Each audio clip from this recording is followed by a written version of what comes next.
পবিত্র মক্কাতুল মুকাররমা, যেখানে কাবার ছায়ায় চোখ ভিজেছিল অশ্রুতে, আজ সেখান থেকে হৃদয় ছুটে চলেছে আরেক প্রিয় ঠিকানায়, মদিনাতুল মুনাওয়ারা। বাসের জানালা দিয়ে মরুভূমির নীরবতা ভেসে আসে, কিন্তু বুকের ভেতর অদ্ভুত এক কোলাহল। কিছুক্ষণ পরেই আমি নবীজি সাল্লাল্লাহু আলাইহি ওয়াসাল্লামের দরবারে সালাম পৌঁছাবো। ইয়া রাসূলুল্লাহ সাল্লাল্লাহু আলাইহি ওয়াসাল্লাম, আমরা আসছি হাজার মাইল দূরের উম্মত হয়ে, হৃদয় ভাঙ্গা নিয়ে, অপরাধের ভারী আমলনামা নিয়ে, আপনার রওজার সামনে দাঁড়াতে।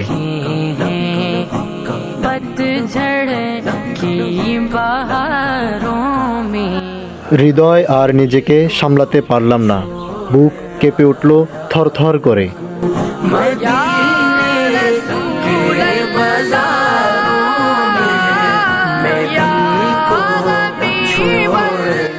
শুধু অনুভূতির কথা। রওজা মোবারকের সামনে দাঁড়িয়ে নিঃশ্বাস থেমে আসে। এত কাছাকাছি, যার জন্য জীবন উৎসর্গ করার শপথ নিয়েছি, আজ তার দরবারেই মাথা নত। কাপা কণ্ঠে উচ্চারণ করি, আসসালাতু আসসালামু আলাইকা ইয়া রাসূলুল্লাহ। মনে হয় এই সালাম শুধু ঠোঁটের নয়, পুরো জীবনের আর্তনাদ। ইয়া নবী সাল্লাল্লাহু আলাইহি ওয়াসাল্লাম, আপনি আমাদের উম্মত বলে ডেকেছেন, অথচ আমরা কতবার ভুলে গেছি আপনাকে। আজ আপনার রওজার সামনে দাঁড়িয়ে নিজেকে খুব ছোট লাগে, আর আপনার দয়া খুব বড় মনে হয়।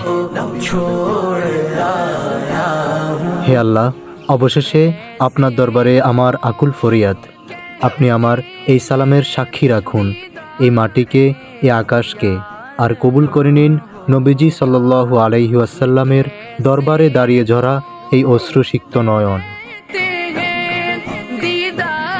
প্রিয় মদিনাতুল মুনাওয়ারা, তুমি শুধু একটি শহর নও, তুমি আমার ভালোবাসার নাম, তুমি আমার শান্তির ঠিকানা, তুমি নবীজি সাল্লাল্লাহু আলাইহি ওয়াসাল্লামের প্রাণপ্রিয় শহর মদিনাতুল মুনাওয়ারা।